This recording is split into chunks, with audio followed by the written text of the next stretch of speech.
100 days from now, in a majestic city halfway across the earth, the world will come together for an Olympics unlike any other. After a year that has tested us all, we look to Tokyo for moments of triumph and joy,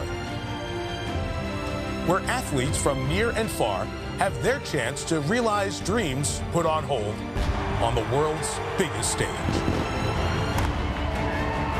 11,000 athletes competing in 41 sports, with more medal events than ever before.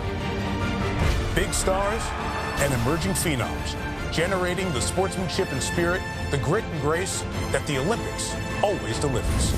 On the courts, in the pools, under the lights, Tokyo will summon their strength, showcase their resilience, and provide a thrilling, uplifting experience we can share together. The Tokyo Olympic Games, coming in 100 days on the networks of NBC.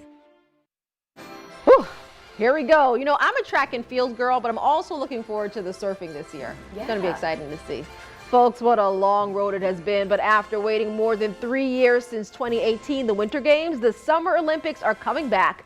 Good morning and welcome. I'm Keitha Nelson. And I'm Katie Jeffries. Thank you so much for waking up with us. Now, we're going to bring you weather and traffic in just a moment. But first, as Mike Tirico said there, the Olympics are 100 days away, and athletes, they are ramping up their training. Organizers in Japan revealed the official ring statue for the 2020 Olympic Games. But folks, not without controversy, right? The games have already been postponed once because of the COVID-19 pandemic, and recent polls show the majority of the population of Japan wants them postponed again. Protocol is in place to stop the spread, with no international spectators, along with mask and social distancing guidelines. And the International Olympic Committee Coordination Commission chair announced this week that the games will go on as planned. Most importantly for the athletes, they will be able to show, the Olympic movement will be able to show, the organisers, the people of Japan will be able to show that this has been a victory of humankind over the pandemic, and enable us to show just what can be achieved working together.